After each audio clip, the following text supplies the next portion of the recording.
Bwana Yesu apewe sifa. Mwana Mungu mahali popote pale ulipo, na kusalimia kwa jina lipitalo majina yote, jina la Yesu Kristo.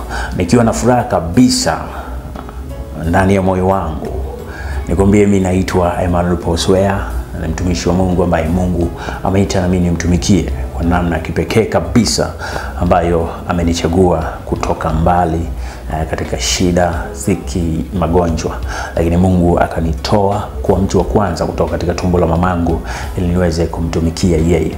Nikiwa na furaha kabisa Mungu kuweza kunipa kibali cha kuweza kuiona mwaka 2019 nikiwa mzima wa afya kabisa, na katika kuhakikisha kwamba ninaanza mwaka vizuri na Bwana, basi nimekuepo nyumbani mwa Bwana, nimeweza kumuona Bwana akinihudumia kiujumla kabisa. Lakini pia namshukuru Mungu kwa kuweza kulinda ndugu zangu, familia yangu na watu wangu wote wa karibu ambao nafahamiana nao kwa namna moja ama nyingine. Mwaka huu ni mwaka wa pekee sana, ni mwaka wa kupaa juu, ni mwaka wa kibali, ni mwaka wa kuweza kuketishwa na wakuu, ni mwaka wa kuweza kufanya mambo ambayo hukuwahi kufanya. Lakini pia katika akili ya kawaida ya mwanadamu ni lazima atakwenda kushangaa, kwa sababu ni mwaka ambao tunakwenda kuinuliwa katika viwango vikubwa sana. Ni mwaka ambao tunakwenda kukanyaga katika mataifa ambayo hatujawahi kukanyaga. Ni mwaka ambao tunakwenda kushangaza watu walio wengi. Ni mwaka ambao tunakwenda kufanya mambo makubwa. Ni mwaka ambao ni mwaka wa mafanikio. Ni mwaka ambao ni wa neema katika kila jambo ambao utakwenda kulishika katika mikono yako ama kulifanya kwa mikono yako.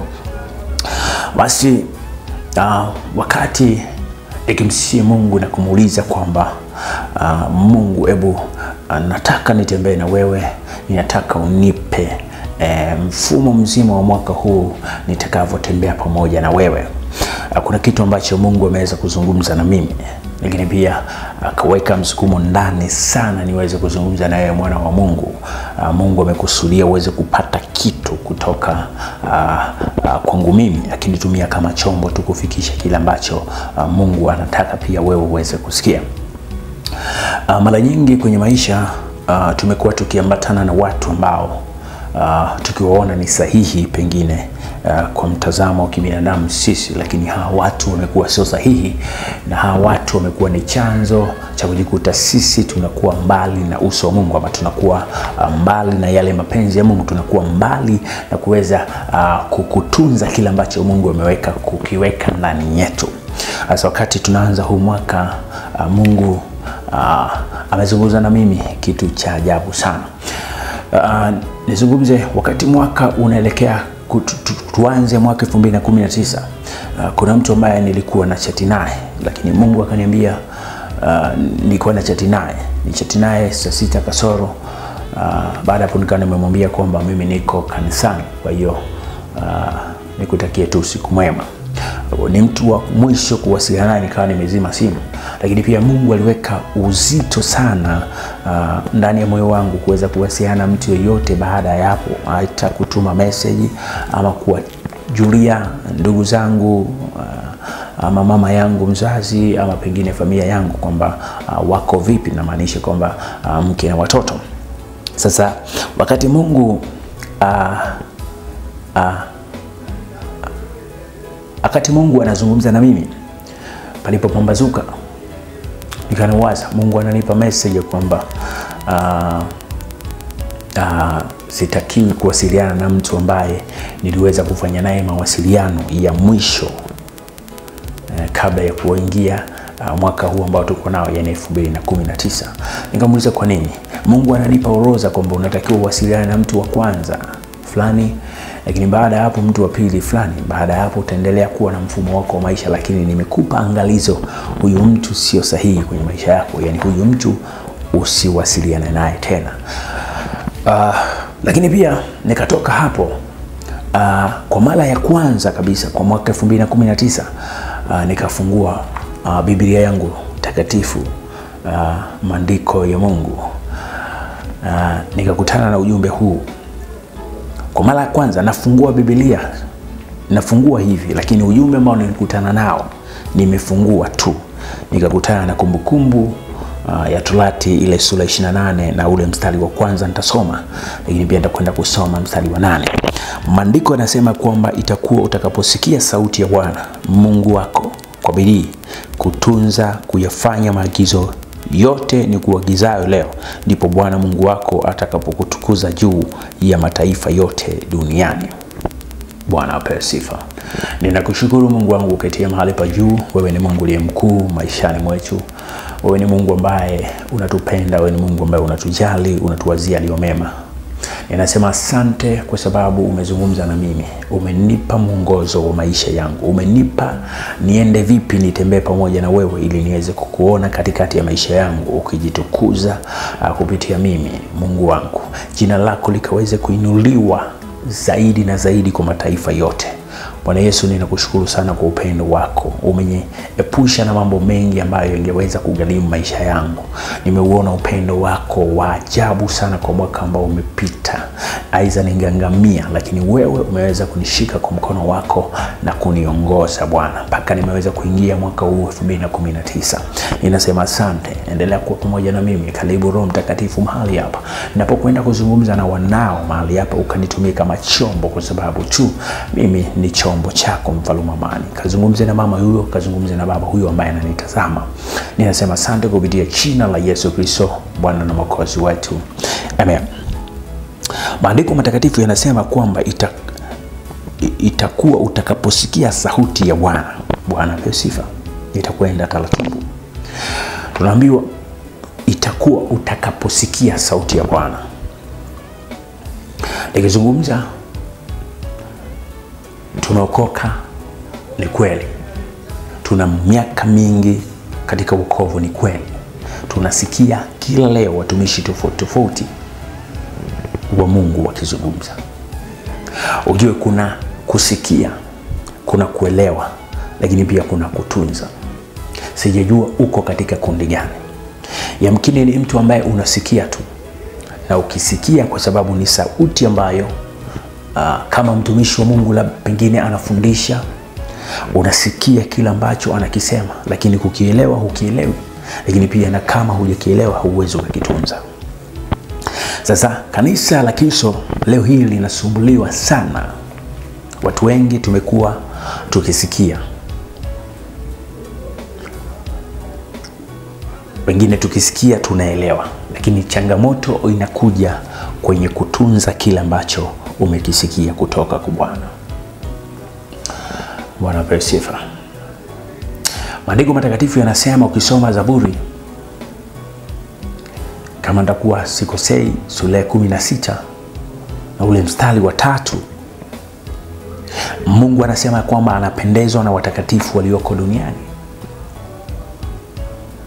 Sasa utakatifu ni kitu ambacho kwetu sisi wa Kristo, ama kwetu sisi ambao tumekiri kwa vinywa vyetu kwamba Yesu Kristo hawezi kufanyika kuwa mwokozi wa maisha yetu, maisha ya utakatifu tunatakiwa tuishi. Usipoishi maisha ya utakatifu, Roho Mtakatifu hawezi kuja kufanya makao ndani yako. Kwa sababu hata wakati Yesu Kristo akipaa kwenda kwa Mungu Baba kutuandalia makao, Mungu alituachia msaidizi ambaye ni Roho Mtakatifu.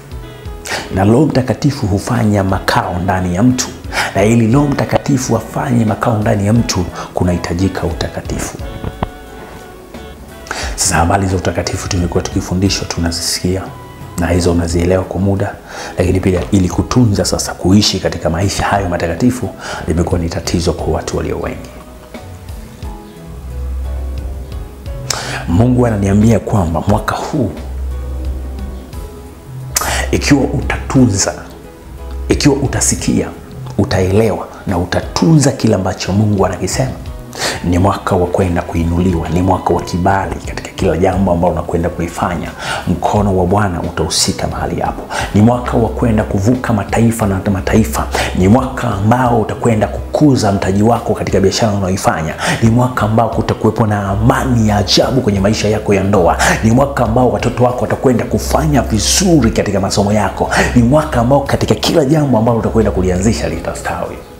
lakini ni lazima utunze utakatifu. Bwana apewe sifa.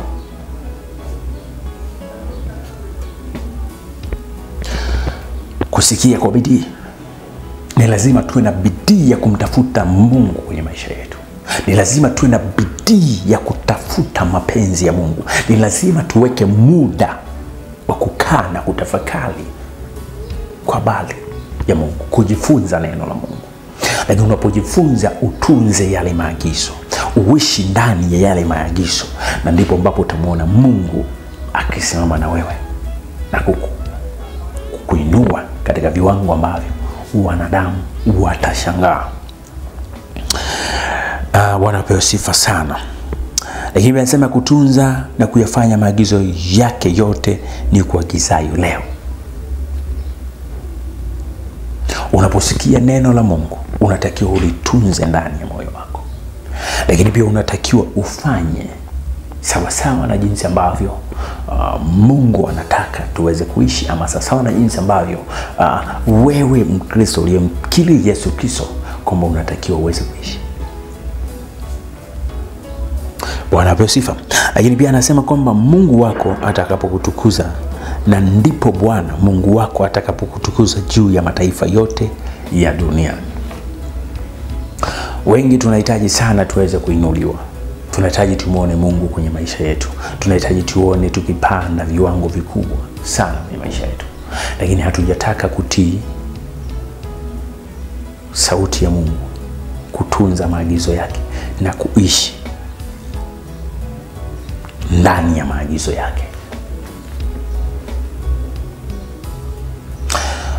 Kuinuliwa kwako kuko ndani yako. Kuinuliwa kwako ni uamuzi wako mwenyewe. Kumwona Mungu akikuinua katika viwango vya ajabu mpaka akili za wanadamu zitashangaa, ni uamuzi ambao unatokana ndani yako mwenyewe, ya kwamba sasa ninaamua kusikia, kutunza, kumtafuta Bwana kwa bidii, lakini kuishi ndani ya maagizo yake. Mungu atakwenda kukunyanyua na kukufanya kuwa mtu wa kipekee sana katika hii dunia. Mungu anasema atakuinua juu ya mataifa yote, dunia yote. Utaketishwa na wakuu. Utaitwa mbarikiwa. Hakuna jambo ambalo utalifanya na likashindikana. Lakini ni lazima tuweze kusikia sauti ya Mungu. Ukisoma pia maandiko matakatifu hiyo sura 8 mstari wa 8 unasema, sura 28 mstari wa 8 unasema, Bwana ataiagiza nuru, Bwana ataiamuru baraka ije juu yako katika gara zako na mambo yote utakayotia mkono wako, naye atakubariki katika nchi akupayo Bwana Mungu wako. Bwana apewe sifa. Mungu ataamuru baraka. Mungu akiamuru baraka, hakuna mwanadamu ambaye anaweza kaizua, kwa sababu ni Mungu ameamuru. Ni mafuriko ambayo Mungu ameamuru. Chochote ambacho utakifanya, Mungu atakuwa pamoja na wewe. Hakuna jambo ambalo litashindikana, maadamu umeamua kuishi kutokana na kile ambacho Mungu anataka sisi tuweze kuishi. Utaitwa mbarikiwa. Mungu ataamuru baraka zikufuata. Yani baraka mwana wa Mungu zitakutafuta, na hautozitafuta baraka kwa sababu zimeamuliwa, zitakuja zikukutafuta. Bwana apewe sifa. Bwana apewe sifa. Lakini Mungu anasema hivi, kusoma hapa anasema hivi, Bwana ataiamuru baraka ije juu yako katika ghala zako na mambo yote utakayotia mkono wako, naye atakubariki katika nchi akupayo Bwana Mungu wako. Bwana atakubariki katika nchi akupayo.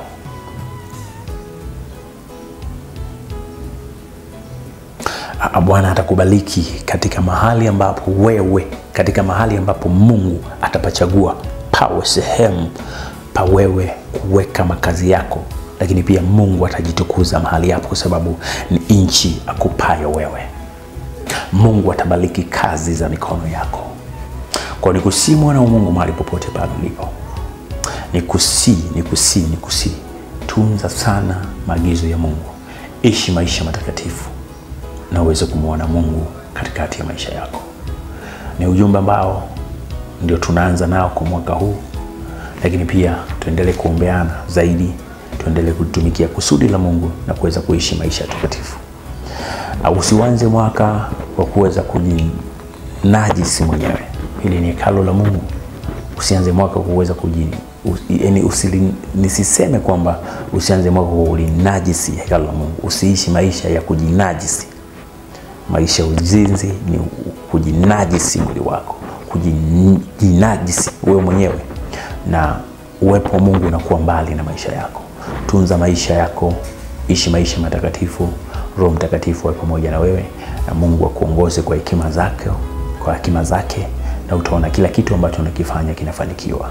Jina langu naitwa Emmanuel Paul Soya. Nikutakie heri ya mwaka mpya, lakini pia ufanikiwe katika kila jambo ambalo unalifanya kwa kutunza maagizo ya Mungu. Hadi wakati mwingine. Bye bye.